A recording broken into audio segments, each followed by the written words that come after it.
Suspense. And the producer of radio's outstanding theater of thrills, the master of mystery and adventure, William N. Robeson. Man proposes, but God disposes. Always, always the question yet to be solved, the horizon yet to be reached, beyond which ever and ever there are further horizons and never the answer to the question.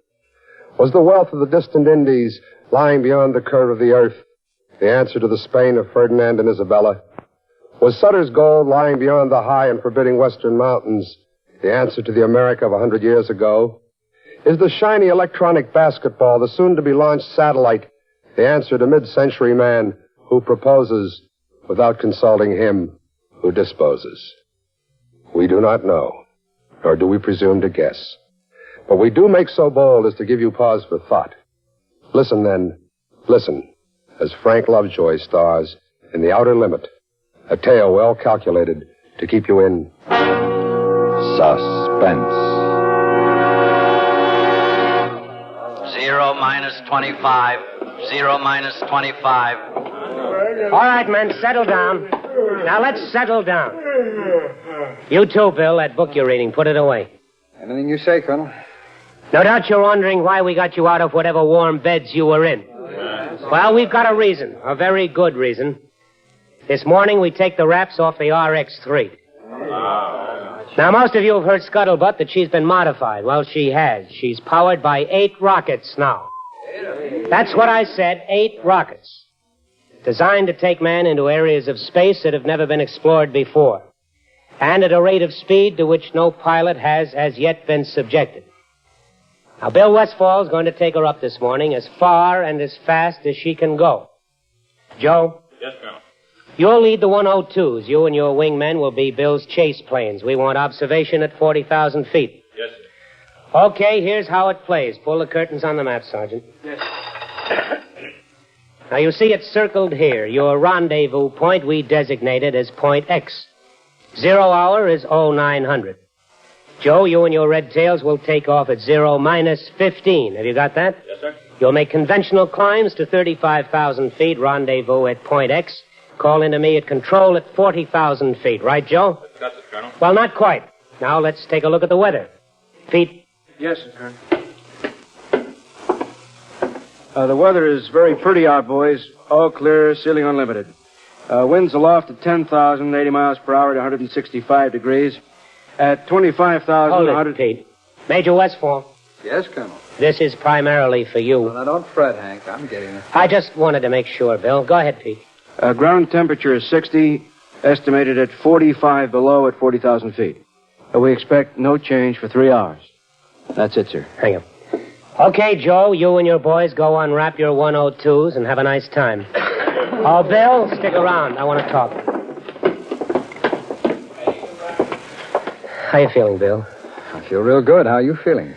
What about Molly and the kids? Are you worried, Hank? Don't worry. Well, I just want to know just how they are, that's all. Well, an hour ago, Molly wiped her hands on her apron, kissed me goodbye, and the twins want to be firemen this morning. 0 minus 20. Now, what do you 0 minus 20. Okay. Look, Hank, I've flown it a dozen times before. I know, but never for this speed and never for this altitude and never with 8 rockets. The engineers are hitting you could break out of the stratosphere in this plane. Yeah, I heard. Now, get it out of your head. This is just routine. Look, Hank, I've studied the blueprints. I know them like a prayer. My brain is crammed with detailed specifications, estimated performances, and I know all the safety devices to keep me alive. You happy? All right, come on, let's go. Let's get out of here. I've got to say it, Bill. You know it better than I do, but I've got to say it anyhow. All right, you be a commanding officer, Hank. You go ahead and tell me. Keep your throttles uniform or you'll wind up against the mountains. Yeah. Retract landing gear as soon as you're airborne. Maneuver for maximum rate of climb and a heading of 87 degrees, which should bring you to 40,000 in less than 2 minutes using JATO, approximately 1 mile north of rendezvous point. From there on, you'll be on rockets. 0 minus 17. Well, go 0 ahead. minus You're 17. doing fine. Oh, Bill, come on outside. Let's go to the hangar. Bill. Yeah. You've got 10 minutes of rocket fuel. Now get rid of those JATO bottles before you fire the rockets. Fire only one rocket at a time. No, Hank, you did just fine. I'm going to fly that baby higher and faster than anybody ever did before, just like you said. I'm going to take it up and bring it back. And then you come home and have dinner with me, huh? Yeah, sure, I'd like to. There she is, Bill. Yeah. She's real pretty, isn't she? I'll be listening in at control. I won't bother you until you're airborne. It'll be between you and the tower until then. See you later. Good luck.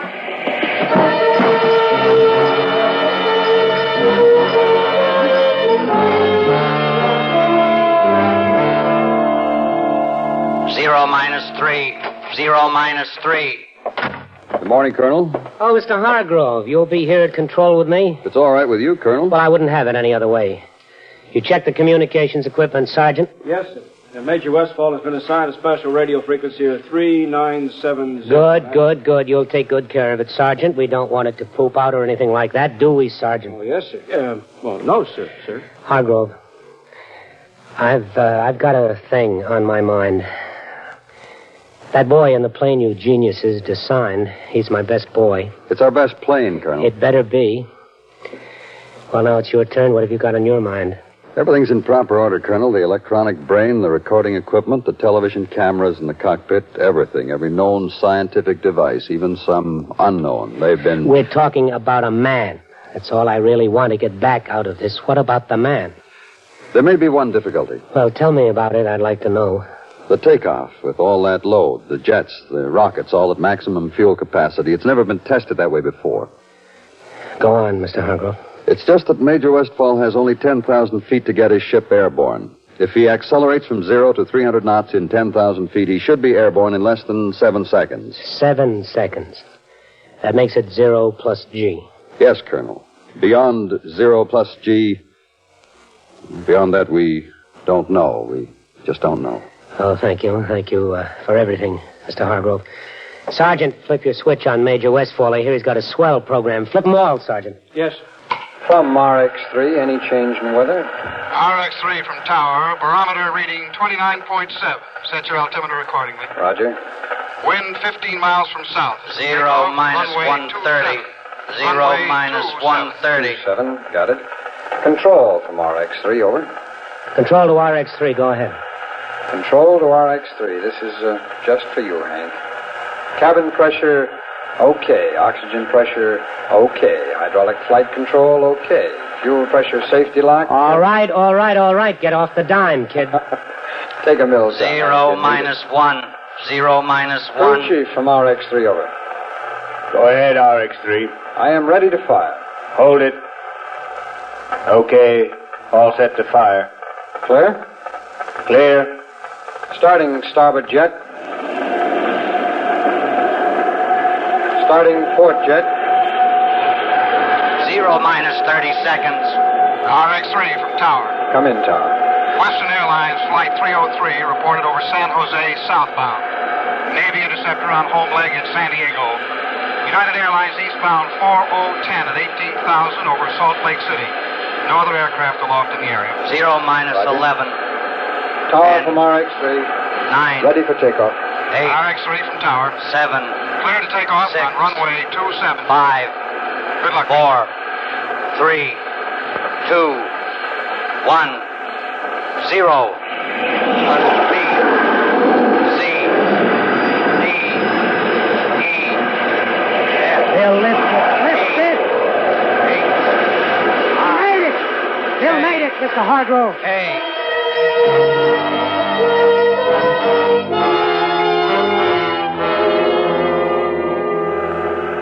Control from RX-3. Control from RX-3. This is control. Go ahead, Bill. Everything's great, Hank. She's a doll, baby. You were kidding with that takeoff, weren't you? It took that long to get it off. That makes it a takeoff, Hank. How fast are you climbing?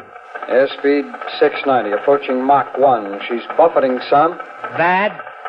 I'm still flying her. Hank! Hank! Yes, Bill. I just went through Mach 1. Speed of sound, straight up. She shake bad? Not a shudder. Wasp waist is a big help. She's a doll baby, Hank, a living doll baby. How do you feel? I like it here.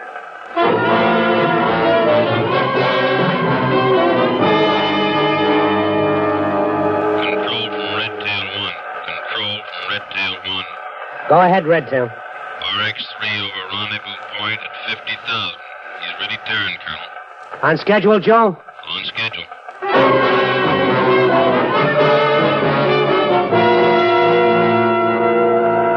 Control from RX-3, control from RX-3. Go ahead, Bill. 55,000, Hank.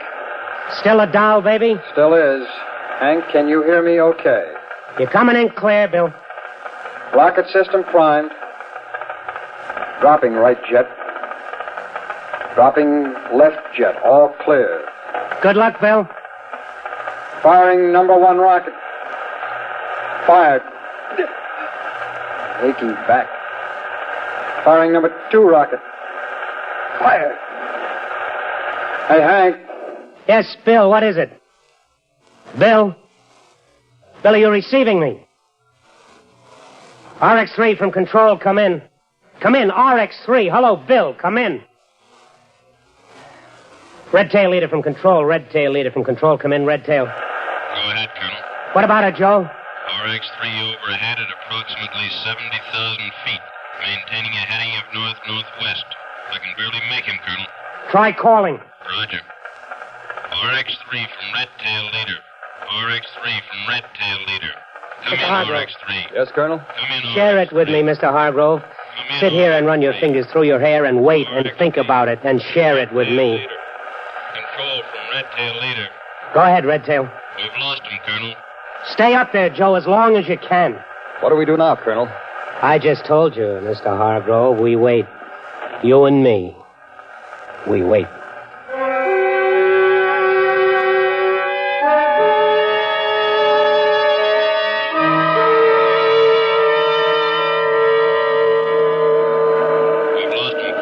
You haven't lost me, Joe. I can hear you. Stay up there, Joe, as long as you can. Hello?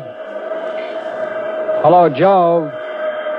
I will try another frequency. Redtail from RX-3. Can you make me? Redtail from RX-3. Can you make me?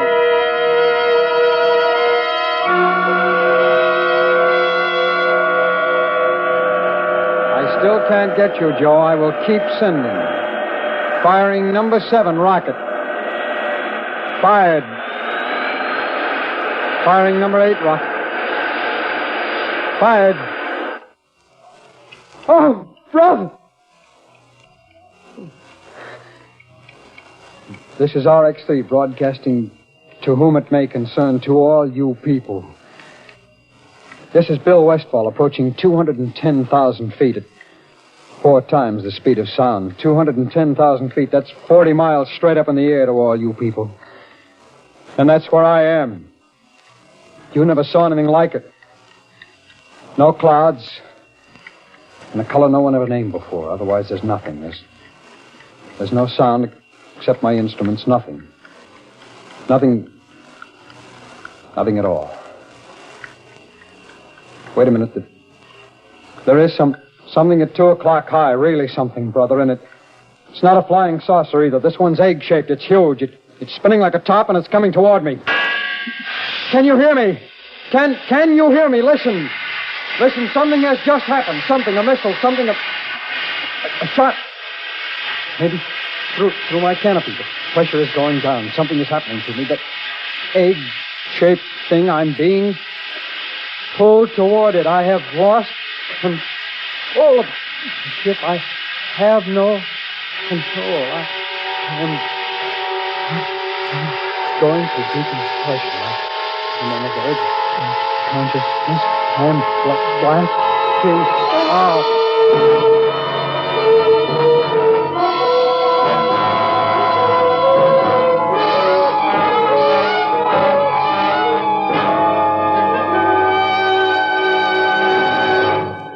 In a moment, we continue with Suspense. Every Sunday, right triumphs over wrong dramatically in Indictment, the unusual dramatic series that is based on stories of the criminal law, with authentic procedures as they are followed by the office of an assistant district attorney. For the kind of excitement that is generated when justice goes into action, hear Indictment, just a few minutes from now and every Sunday over most of these same stations. And now, We continue with The Outer Limit, starring Mr. Frank Lovejoy. A tale well calculated to keep you in suspense. We've waited a long time, Colonel. Well, we'll wait some more. But there's no point to it. May I make a suggestion, Colonel? What? Give it up. Make your report to Washington. What about you, Hargrove? To be frank with you, Colonel, in another 16 months there'll be another plane, the RX-4, and the Air Force will give us another man to fly it. Until we're certain about this man, and we're not certain. What do you propose to do? The things that are in the manual. We'll organize search parties. We'll put spotter planes up in the air. Maybe Bill came down in the ocean. We'll call the Navy in. Colonel, if the RX-3 came down on the ocean, it would sink in 5 minutes. It had no life preserver equipment on it. The added weight... We'll call the Navy in, Mr. Hargrove. Whatever you say, Colonel, but my guess is... What's your guess, Hargrove? My guess is that sometime, somewhere, on some beach or in some field, someone will pick up a ball of cooled metal. That someone will be holding what's left of the RX-3.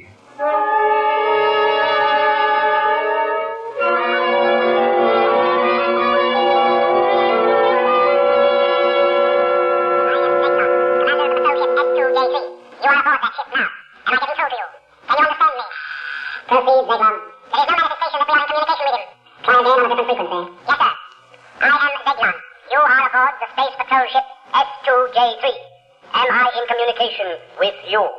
Can you hear us? Can you hear me? Can you understand now what I am saying to you? Yes.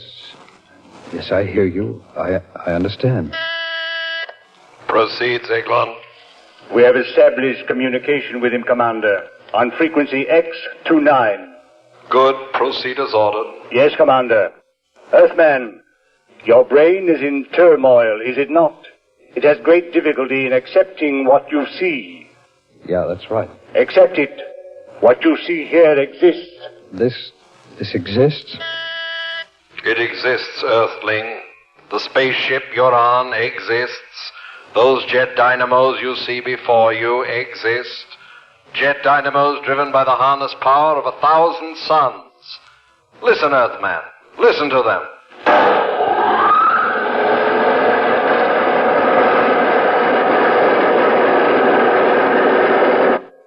Do you know what happened as you listened, Earthman? We have flung ourselves 10,000 miles into space. What do you say to that, Earthman? I don't know what to say. It is beyond the conception of your Earth brain. Then conceive this. Try to move, Earthman. You're not bound in any way. Try to move. Don't strain. It's impossible for you to move. There is a screen of force aimed at you. Now you may move about, Earthling. Proceed, Zeglon. Yes, Commander. Earthman, I perceive that your intellect now accepts the fact. You are aboard Space Patrol Ship S2J3. I am Captain Zeglon of the Galactic Guard. Galactic Guard? The guardian of the galaxy. The guardian of the universes. The instrument the Brotherhood of Worlds has set up in defense against such a world as yours. What puzzles you, Earthman? I can't see you. I can feel that you're here, but I can't see you. There is no necessity for you to see us. It is sufficient that we communicate with each other. But talking to you is like... Well, it's not like talking. It's as if it is all happening inside my brain. It is. That is how I'm reaching you. Not through your ears, but inside your brain. Do you remember what happened to you before you blacked out? I think so. That there was a sharp sound like a bullet hitting the canopy. It was not a bullet. It was a ray. It was necessary to stop your flight. We have so much to tell you. Well, first, tell me about my ship. Is it lost? No. It is being repaired. It will be returned to you. And you will return to Earth because you are the Earth's only hope of survival. Hope of survival? What do you mean? I will show you. What you see before you is a panorama of your own universe, far greater in scope than any Earthman has ever seen before. Observe. Observe where the line is pointing. Star 5, Galaxy C, Sector K. Is that the Earth? That dot, that speck you see revolving in the vastness, is your sun. A star whose surface is 12,000 times that of your Earth. Your Earth is not even visible here. How did you know we even existed? That was our problem. We first became aware of your planet when we found atomic dust containing strontium-90 in the upper atmosphere. We traced it to your Earth. It was that important to you? Quite. We determined that you were setting off thermonuclear explosions. That's why the Galactic Council has quarantined you. Quarantine? I don't understand. How? How are we quarantined? We have sealed off your planet from the rest of space. We have surrounded it with a force screen. When that screen has accumulated enough particles of atomic dust, your Earth will explode. Listen to me, Earthman. Listen. We have had our own wars, wars that almost destroyed our civilization. Now we have outlawed war throughout space, and we have outlawed your world. If there is another thermonuclear explosion, you will destroy yourselves. Take this back to your planet. Warn them, Earthman. Release him, Zeglon. Yes, Commander. Earthman, you will open that door. There is your ship. Get into it, Earthling.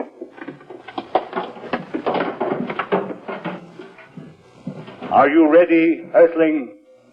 Yes, I'm ready. You will be propelled into space. Close your canopy. Open aperture. Warn them, Earthman. Warn them. Fire!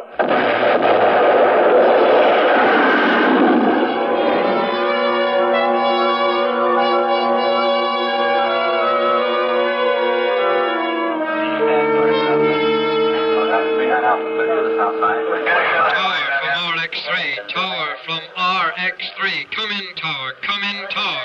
Tower, the funny man. Are you loaded, kid? How did you get in on this frequency? Listen, this is RX3. RX3 coming in for landing. Give me landing instructions. Tower, the funny man. Impossible that you're RX3. Now get away from the area. The area cleared for interceptor practice approaches. Tower, this is Major Westfall in RX3. Now come on, give me landing instructions. I am fresh out of rocket juice. Yeah, okay, Major. In just a minute. Tower to all aircraft in the base area. Tower to all aircraft in the base area. We have an emergency. All aircraft hold present altitude and proceed on a course of 180 degrees until advised. Radio silence will be maintained until the emergency is over. Okay, RX-3, go ahead. I approximate my position 20 miles north of field at 10,000. Estimate 6 minutes to land. RX-3 from Tower. You are cleared to land. Runway 9. Wind east-southeast 15. Roger. Coming down.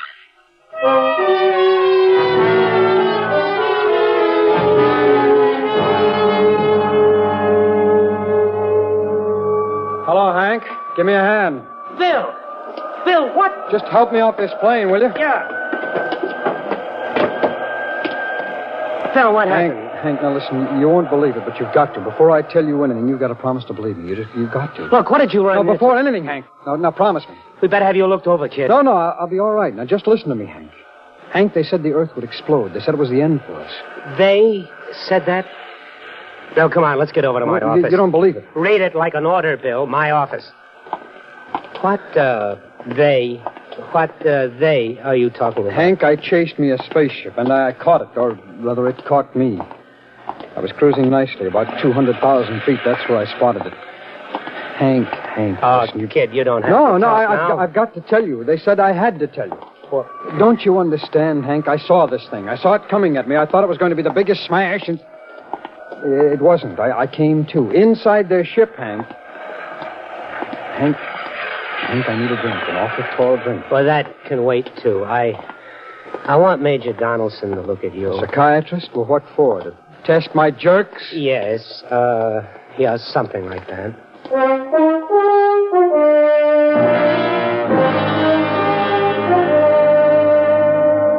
Well, that's the story, Major Donaldson. Hank, you believe it, don't you? Just keep lying down there, Bill. Major, what do you think? Oh, I'm not sure. Now, Bill, these men from Mars... I didn't say they were men from Mars. Now, did you hear me say that they were men from Mars? No, you didn't. All I'm trying to tell you is this. Whoever those people were, they know all about us, everything, about our wars, about our big bombs. They've got us They have got us quarantined. Quarantine? Yes, quarantined. They've sealed us off from the rest of space. We have wars. We're sick, and we're going to die. They've seen to it that we will die. Well, go ahead, Bill. Well, there's nothing more to go ahead with. Another H-bomb, and that's all. One more bomb, and we're going to have the juiciest galactic 4th of July of all time explode. Like that. Well, how do you like it? All right, Bill, roll up your sleeve. Now, just forget it, Major. All I need is a couple of drinks. Sorry, Bill, not right now. Let the Major give you a hypo. Hank, I've got a drink coming. A lot of drinks. And I want to see my wife. Yeah, later. I'll call Molly. Right now, you've got to get a little sleep. Go ahead, Major. Come on, Bill, let's leave. All right. All right, if it's in order, go ahead. Oh, there. You'll be okay in a few hours. I am okay now. Sure. We'll leave you here, Bill. It's all right if Bill sleeps in here, isn't it, Colonel? Sure. But when you wake up, I'll have Molly here, and we'll have that drink together. Yeah. Well, maybe she'll believe me. Maybe you'll believe me then, Hank. You'd better. Come on, Major.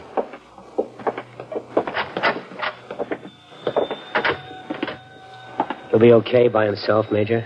Well, he's been under a strain, but he'll sleep for quite a spell. I see. Well, we better get some sleep, too. Right. And don't worry, Colonel. He's a strong boy. Best nerves I've seen in a long time. I'd say things will be all right. Delusions like Bill's latched onto, well, delusions like this. Major. Yes, Colonel. Major, when you make your charts out for Bill and diagnose him and treat him and do all the things that you have to, when you do that, Major, consider this. Yeah? How did he keep that plane in the air for 10 hours? For 10 hours, Major, when he had fuel to last him only 10 minutes.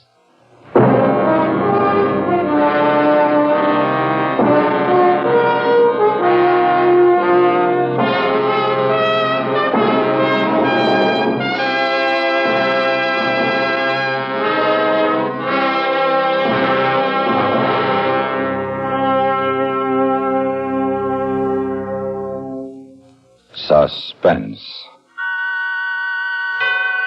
in which Mr. Frank Lovejoy starred in William N. Robeson's production of The Outer Limit by Graham Dorr. Listen. Listen again next week when we return with another tale well calculated to keep you in suspense.